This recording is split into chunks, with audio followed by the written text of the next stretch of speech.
Hello and welcome to the Miss Rolling podcast. As usual, my name is Jacob Staten, and as usual, I'm joined by JJ Armstrong.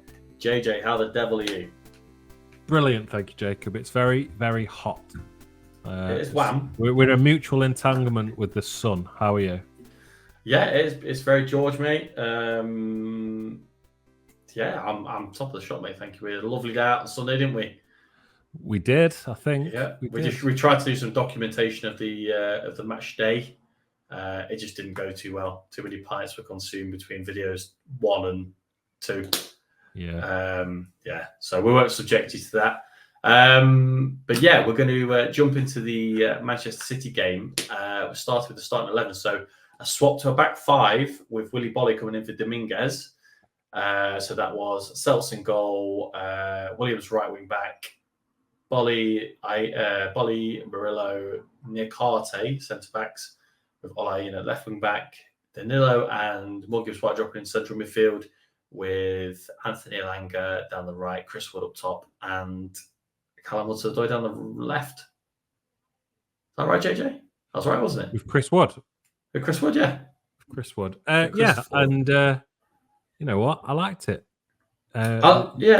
Naturally, you can't set up the same way you typically would against a team like Man City. I think we went into this with preservation of goal difference in mind. I think it was a good choice to do. I like the 3 centre backs. I thought that was really interesting, and I thought that this could be quite an effective way to maybe just retain results going into the last part of the season. So very interested to see it. I just liked it. Yeah, I mean, I think I would have preferred Omobamidele to Niakate in that back 3, if I'm being honest. I think I would have gone Omobamidele down the right centre back, Bolly through the middle to potentially wrestle Erling Haaland if he started, which he didn't obviously, but he can also head things away. That's really great at, and Murillo keeping that kind of left centre back position that he likes to play. But I also wasn't upset that it was Niakate. But yeah, I think it was nice to see us change it up. Still maintaining a bit of fluency with the front 3. The idea of getting Gibbs-white on the ball more is always good. It was nice. I think you mentioned it a minute ago. It was nice to see him think about the game at hand rather than sticking what he thinks he knows best. Yeah, and let's face it, we're going into this with no expectation. So I think the expectation or the hope that we can preserve goal difference, as I said, was really the key thing at this point. And it's one of those where you can be as optimistic as you want to be, but realistically, you're not going to get anything. So set up not to be embarrassed. If you can nick something, perfect. And you know what, going into the game, or as the game begun, I actually thought we were better than effective. I thought we were brilliant. So it was just seemed to all click for us. We looked really, really good, really strong. Yeah. I think we defended well and we countered effectively. I think it's the way you have to play against a team that hogs the ball like City do. It's something I haven't seen us do too well, actually, personally. Teams that control possession, I normally think that we do. We tend to not counter-attack effectively, but I think we did. I don't know if that was just a change in formation. We felt solid at the back, so enough players felt that they could get forward. But yeah, we certainly gave it a good go. Yeah, maybe it comes with the freedom of no expectations too. Yeah. There's no expectations amongst the fan base. Whilst they're never going to explicitly say this is a free hit, don't try. Maybe the fact that they know that if they do lose this game, they're not exactly going to be frowned upon too much because it is to be expected. So maybe there's a bit of freedom in that. Obviously, the atmosphere I thought was pretty good, considering the recent controversy around season tickets, things like that. There was talks of boycotts, but then following all that, obviously there was the VAR issues. So I think that's helped retain some support on side for Forest. So I think we just felt fluid. It felt good. It felt like people knew their roles. They were playing well, and you have to play well to take anything to City. yeah, and like I say, I think we very much did that effectively. Yeah, I'm trying to remember, JJ. Was the Wood miss before their goal, or If you want to ask me any questions about what happened when, Jacob, I won't be able to tell you because unfortunately, a few too many beverages were consumed prior to the game. yeah, I can remember them. I just can't remember what chronology. Well, let's talk about set piece goal number 23 conceded. I think it's worth pointing out that this one is probably the least painful to concede when you consider it's Kevin De Bruyne putting the ball into the box. It was a delightful ball in and a great header from Josko Vardiol. But what on earth is Morgan Gibbs-White doing just leaving him to run? I saw a few people, I think, on Twitter, and we discussed it after the game, trying to blame Murillo. He was just at the front post. Josko Vardiol gets away from Morgan Gibbs-White, in my opinion. It's only Gibbs-White to blame. That being said, it's a terrific ball and an absolute bullet header. I think if he hadn't have headed it any better, Seltz would have got to it. He was in a really good position and he just kind of couldn't get there quick enough. But yeah, it was a disappointing goal to concede, but also it's kind of one of the only set piece goals conceded this season where I've kind of gone, that's just all right, wasn't it?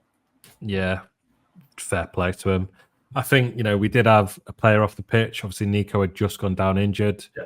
I think some people speculated that would typically be Nico's man when they look back at past set pieces.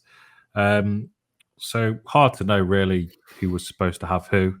I think really, like you say, out of the 23 conceded, it's probably the easiest to swallow because it's Man City. Kevin De Bruyne, 10 players on the pitch. What can you do? But nonetheless, frustrating. It doesn't excuse it. 23 set-piece goals conceded is outrageous, not good enough. And unfortunate because I felt like we were in with a good shout. I think that whole first half, we looked good. And I think this, you could categorize, whilst it's easier to swallow, I think you could categorize it as a gift, unfortunately. And I think without that, if we do go into half time and it's 0-0, there's something you can hold on to there. So what more can you say then? It was just easy for them, but it's also Man City. Yeah, absolutely. Which leads us nicely into the miss from Chris Wood. It was a lovely piece of play down the left wing, and I think it was Ian who put the ball in, wasn't it? Knocks it far post, and Montiel, who's just come on for Neco Williams.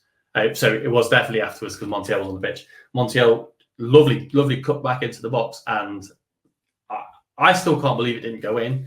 I think Chris Wood is still with disbelief it didn't go in. I would have backed everything this season after seeing him score so many of these types of goals. But yeah, he just seems to almost swing his foot too quick or too early, and it kind of misses his right foot that he's swinging at it and kind of sort of come off his left foot and just go wide, doesn't it?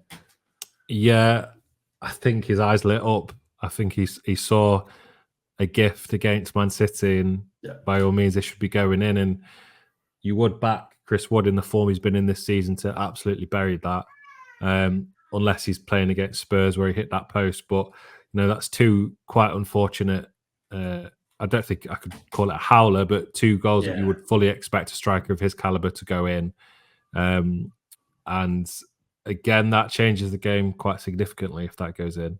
Gives you something to hold on to going into half time. And I think ultimately the main thing was it was really deserved. And I think that goal goes in, the crowds are really infused and up for it following that. So it would have been a great time to score.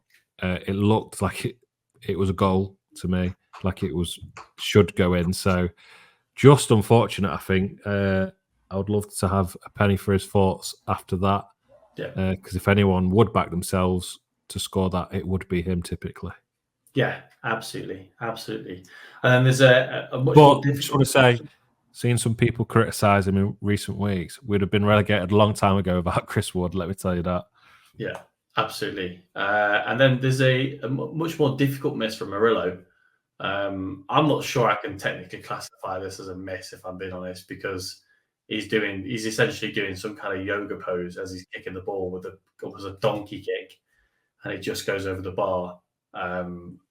He does well, in my opinion, to turn it into a chance. It's kind of a mad scramble around the box, isn't it? He kind of hoofs it, and it just kind of loops over the bar because his foot's so high as he kicks it, in my opinion. But yeah, I wouldn't necessarily call that a miss, would you? No, with how quick that chance is happening, with somebody that has probably the tightest groins in the world, or groin. I don't know if he's got two. I think, it's one of those where if it scrambles in, like, you're happy, but it's not a chance really. It's just give it your best go, and if it goes in, brilliant. So he's done well enough this season for me to forgive him for that one. Again, would have been brilliant for it to go in, give the crowd something to hold on to. But again, thoroughly deserved another chance against City. I hate the XG stat, but the XG was piling up. So we played well. It means nothing at the end of the day, but when you're heading into a relegation battle and you've got 3 games left and 2 of them against the bottom 2 sides in the league, one of them already relegated, you can hold on to things like this, like good performances against Man City, and the fact that we created perfectly good chances and should probably have scored against them, and you had some XG. Yeah, like we lost, fair enough, but these are things you can hold on to for a bit of promise. Yeah, I mean, people only mention XG when you lose. That's all I'll say. I hate it. It's a rubbish stat. It's a rubbish stat because it doesn't mean anything. But I think in the context against Man City, it's probably quite an interesting stat because a team like Forest shouldn't really be getting any XG. And I thought we played really well. But again, just unfortunate that we didn't get to witness the goal erupt and the crowd erupt. Yeah, absolutely. So we move on to the second half time. Changes. There were changes. Hold on. Not for us. Man City put Kovacic on for Doku, and I knew there's a reason. And Ortega came off Edison, who was injured. But Kovacic for Doku, I thought was actually really important. He helped them in the second half because he keeps possession very, very well. I think I don't want to say largely ineffective. There are certain things about his game that I don't think he's as good as he should be. But when it comes to keeping the ball, I think he really helped them to kill us off in the second half. Like penalties, he's not good at that. By the way, no, he is not good at that. But needless to say, or needles to say, if you like Alan Partridge, there was another Chris Wood miss. This time with a fine cutback again, and he's tried to side foot it into the Trent End net. And does he scuff it and it just doesn't hit it as hard as he should? I mean, again, don't get me wrong. I think it's pretty decent defending. It's a good block because he's not just scuffed it wide. It was still on target, but I think he's kind of, I don't know how to describe it. He swung not as early as the previous time, but a little bit early. And he's kind of caught too much of it, and it's kind of almost kicking it. I don't know how to describe it. Yeah. A weird chance that I'd rather that fall to Chris Wood, but the Chris Wood we know that can bury that. So I don't think he'll look back too fondly on his performance in this game. But the fact he was in the right place at the right time again and had the chance, all I could say is it's unfortunate. I'm just thankful that these chances fell against a team like Man City where the expectations were low, as I've already said. Yeah. I think if this was against Sheffield United and we'd lost 2-0, there'd be a lot more anger directed towards him. So I back him to come back from it. We've seen some great form from him. He's had probably not the best few weeks in terms of missing some great chances, but he's proved us wrong before, and I think he'll be really important in the running still and score some bangers for us. Yeah, absolutely. Now, we need to talk about Big Matt Shell, don't we, JJ? Because we do. Big Matt Shell, for the context of people that haven't watched previous vlogs, being my mother, Michelle, who always turns up to a big match. That's what they call a Big Matt Shell, BMS. So we're sat there, we're watching Erling Haaland comes on for Jack Grealish in the 62nd minute. And then I'm just going to double check. In the 70th minute, Big Matt Shell turns to me and says, He don't do much, does he, Erling Haaland? Brief pause, ellipsis. But he's there for the bait. I swear to you, 10 seconds later, the ball's in the back of the net. You could not have scripted it better than that. Kevin De Bruyne's picked the ball up on the edge of the halfway line, moved it forward a little bit. Niakate has rushed out to try and close him down. And in doing that, he's just left the door wide open. Kevin De Bruyne slots Erling Haaland in, who sends Murillo for a hot dog, and just a really, really smart finish past Celts. That's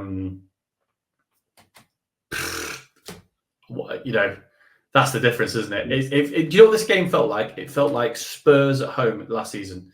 I thought they played really well against Spurs, but the difference was they've got England's highest ever goal scorer, and the difference with Man City was they've got the Premier League's best passer of all time.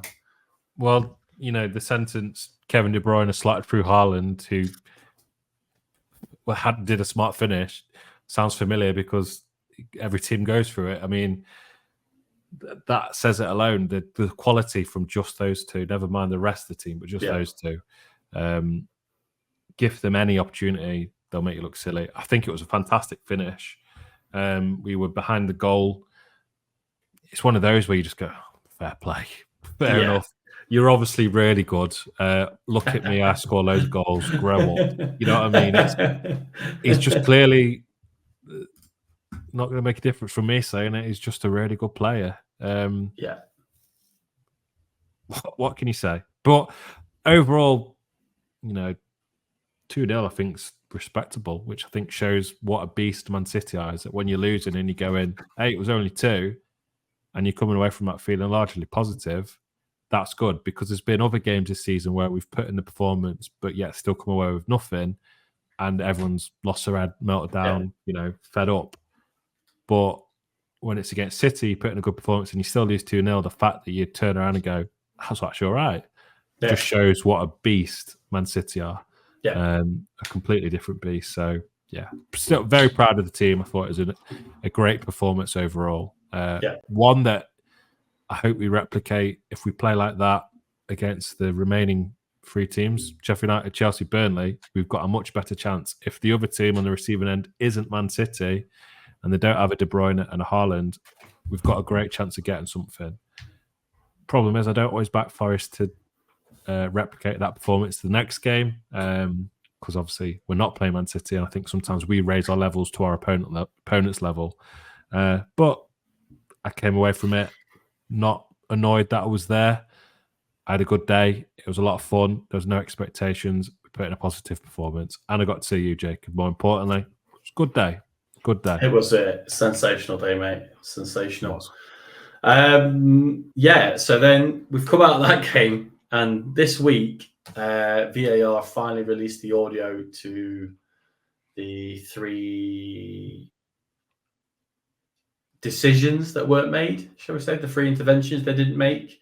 So I'm just going to briefly run through so they've released the footage, and then the independent panel, apparently independent panel, also voted on VAR's performance. So briefly run through that. So for the foul on Gio Reyna, they all voted that it wasn't a penalty and that VAR shouldn't have intervened. For the handball, they voted 3-2 in favour of a penalty, but that's not enough of a vote in their panel for them to say that they should have intervened. And for the foul on Callum Hudson-Odoi, they voted 5-0 and that it should have been a penalty and that they should have intervened, but that is the only one that they believe they should have intervened on. I mean, I know the song's 2 out of 3 ain't bad, but 1 out of 3 is absolutely atrocious, isn't it, JJ? So, right. So the 1 out of 3, that makes headlines of VAR or whoever the bold guy is in charge says Forest should only have had 1 penalty given. Which is still bad because that means you're admitting incompetence and that a correct penalty wasn't given. But if within those, that stat is nestled that one of them had the majority of the panel vote in favour of it being a penalty, to me that's 2 penalties. And then the third one, I don't really understand how that's 5 against it. So it doesn't make any sense to me. No, and especially when so the only because they only actually reviewed on that stupid Sky program the Mic'd up. Mic'd up. They only reviewed the actually on foul on hudson-odoi, didn't they? They didn't show the others. Yeah, And they only released the audio and video of that. Yeah, but I thought that was the one they were claiming they didn't have audio and video of. They didn't review it. They were saying that it wasn't checked, but then now there was on this. Yeah, and if anybody, I mean, this is just complete speculation on my part, but that doesn't feel like that audio matches that video, if that makes sense. It didn't feel right for a number of reasons. Audio quality for me, like this is full tinfoil hat. It just felt too quick to make the decision. They already said it wasn't checked, but then we've got the audio from it. So it didn't feel right in that respect. But even if that is completely real and we're full conspiracy theorist, tinfoil hat, Matt Letizia, it's all in the numbers. Even if we are going down that route, if that is real, it still didn't feel right to me. With the ease in which that could just be brushed off without any secondary opinions, and when you've got other people, these 5 people that have apparently said it was a penalty, there's something not right there. That's a person fundamentally not right at the job. And if you take into account that a second decision, the majority of that panel then said it should be a penalty, that's more evidence that this person is incompetent at their job. So it's one of 2 things, could even be both. It's either corruption or incompetence. None of them are good. None of them is the right answer. So something about that clip didn't sit right for me, be it the gross incompetence or the fact it just felt like it was recorded after the event. No, I think there's a point to make in that. I don't think an Everton player, Ashley Young, could have pulled out a Desert Eagle handgun and shot each of those Forest players in the back of the kneecaps for each one of those incidents. And had VAR not intervened, they were never going to say that they should have intervened on all 3. There is not anything on this planet that would have allowed that independent board to say that they should have intervened on all 3, because that would have vindicated Forest and meant that our tweet straight after the final whistle was complete and absolutely correct. It was never going to happen. I don't care what anyone says, not in a million years. So it's one of those things of I just kind of find that all these things that come out to be completely and utterly irrelevant. How can anybody not think that being kicked on the back of the ankle is a foul? Because that's what happens to Gio Reyna. Got kicked on the back of the ankle in the box. It's a foul. It's the headline of, well, Forest only should have had one actually, but that's bad because that was still one. You're admitting that that's one that should have been given. I still disagree with the other decisions. It's at least 2, let's face it, but it's 3. It's something I hope we can't point to and say that was a turning point. There's many of them which we can turn to and say that decision has properly done us there. There was obviously whispers today that we potentially hearing about getting points back, speculation of 2 points back, speculation of guaranteed at least 1 point back. But we've already had punishment from incompetent decisions that potentially have cost us many points. And we'll never know. It's all speculation. You don't know how, other than the Liverpool one, I guess, you don't know how that game would have gone had it been for competent refereeing. But just this is what's zapping my love for football at the minute is the clip gets released and they're using words like it's a tussle. It's not a tussle, it's contact, it's a penalty. And he was so certain and so sure and brushed it off so quickly. Circumstances like that, the referee has to be looking at the monitor. And if there is one person in charge of just waving it on and saying it's all good, there should be other people within that room. You should almost have to all press a button to agree. And if 2 of you say this independent panel of 5, 3 of them said it should be looked at, 2 of them said it shouldn't. Say there's 5 people looking at that, 3 of them say you should. That means the referee should look at the monitor. And if there's 5 people saying, yeah, look at this, that's a penalty, look at the monitor then. It can't be down to just one person, I don't think. I quite like that, actually. That's and so please, in the comments, correct me if I'm wrong, but I think that's similar to how boxing is scored. they'll have to press a button when they think they've seen a point scoring punch type thing. And if there's a certain amount of, I don't know how many amount of judges there are, but I think a certain percentage gets the actual point, and that's what gets added up to the end of the round to see when you get your 10-9 or your 10-8 or your 10-10 score or whatever it is.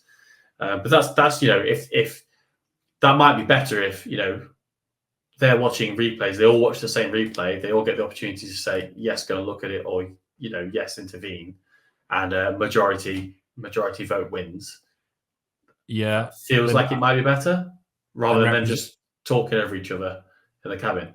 Exactly, and I've seen VAR delay decisions for way too long for the simplest decisions that clearly aren't anything. You look back at one replay on the TV and you go, oh, that's nothing.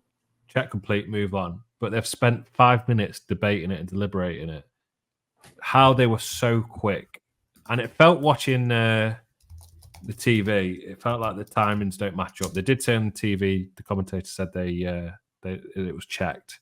Obviously, subsequently, they said it wasn't checked. So it was way too quick for a decision like that. If it was that quick, it should only have been because they've seen it and gone, that's a penalty. So, yeah. It's just not fit for purpose, but we all knew that. And further evidence. And actually, if they're saying that the handball from Ashley Young wasn't a penalty, then they've admitted that they are still incompetent because later on that day, the same thing happened. So regardless of which way they try to justify that one, if they say it was a penalty, then we've got a sense of injustice. If they say it wasn't a penalty, then they've already got a decision wrong that very day. So confusing, isn't it? Yeah, absolutely. But then on to an even more terrifying situation, JJ, which is Sheffield United away on Saturday. 3:00 on Saturday, the 4th of May. You sounded confident. Saturday 4th. It is Saturday 4th. 100% it is. A huge game. I think theoretically they're already relegated. They are. The theory is that we could get points added on. Yeah, there was that weird tweet from the Premier League saying Sheffield United are relegated pending Everton and Forest point deduction, which somebody's trying to throw their weight around. Then deleted. They deleted. So trying to throw their weight around. I mean, Christ, this is the definition of a tussle, I think. They're down. There is some history there. They've got nothing to play for. There's a few ex-Forest players. They've been poor all season. We desperately need 3 points. They'd love to send us down. Why does that scream to me of a Sheffield United win? I feel horrific thinking about this game. I think it'll be nervy. I think, for the love of God, please get a goal early doors. Go 2-0 up early doors and just put this to bed, because if they can turn it into a battle, they absolutely will. And now they're going to look at this as, let's get some momentum going into the Championship season by beating a team that are weak, get some confidence back. So I'm not looking forward to it at all, but we should be targeting this for 3 points. We really should. It's just horrible to think about. Yeah. What are your thoughts, Jacob? Absolutely, mate. This has to be 3 points. I think I agree with everything you said about this stinks of a Forest loss. The only thing I will add is that they are bad. These are Derby County worst Premier League team ever. Bad level of bad. They're all that bad. So yeah, I think it's got to be 3 points. I think it will be 3 points. I think they're attacking a bit more under Chris Wilder, which is they've taken the lead in a few games recently. They lost to United and Newcastle. Yeah, taking the lead first. So I think them attacking us is only good for us and the way we want to play on the counter. So I think it could lead into our hands a bit more. But yeah, it's a must win. But I'd love to hear your thoughts on the score, JJ. Let's go for 3-1. I do love a 3-1. I'm going to go for a 4-1, JJ, and I wouldn't be surprised if they take the lead. Yeah, that will unsettle quite a few people, I think. That will rattle the fan base. Got to remember, unfortunately, no Nico Williams. By the looks of it, he looks like he's out and done. What did he do? He pulled up, didn't he? I think it must have been his hamstring. Oh, yeah, they never quit. never good. Murillo, was he injured, or Bolly? Someone else was injured in the game as well. Murillo do his shoulder? I don't know. Someone else went off. It was one of those where you sort of came away from it thinking, oh, injuries at a bad time here. Elanga and Danilo went off. Bolly for Sangare. I think that was tactical to me. Maybe it was Bolly that was injured. Someone definitely else pulled up, but either way, Nico being out is going to be a huge miss. He's been, I think, my player of the season. Very consistent, very good. Adds another element. I think we play better when our fullbacks are on it, as Aina and Williams have been in recent weeks. Just as you start to get a good relationship with the fullbacks, Hudson-Odoi and Elanga, just as they add that element to our game, which is really important, they then, get injured. So it's a shame we've not seen both of them consistently throughout the season, because either Aina's been injured or now Williams. It will change the way we play. But yeah, I'm still hopeful and confident of a win. I just don't think it'll be pretty. I think it'll be a bit of a battle. If they go up, if they score first, then I think try and keep our heads, because a lot of people have a lot of meltdowns on social media. Yes, they do. Including me. I'll be one of them. So JJ said 3-1. I've said 4-1. Let us know what you think the score will be in any way you're listening. You can comment. I'm sure you can. But if you're listening for the first time, thank you for finding us. If you've come back again and again and again and again and again and again and again, God knows we love you. You Reds.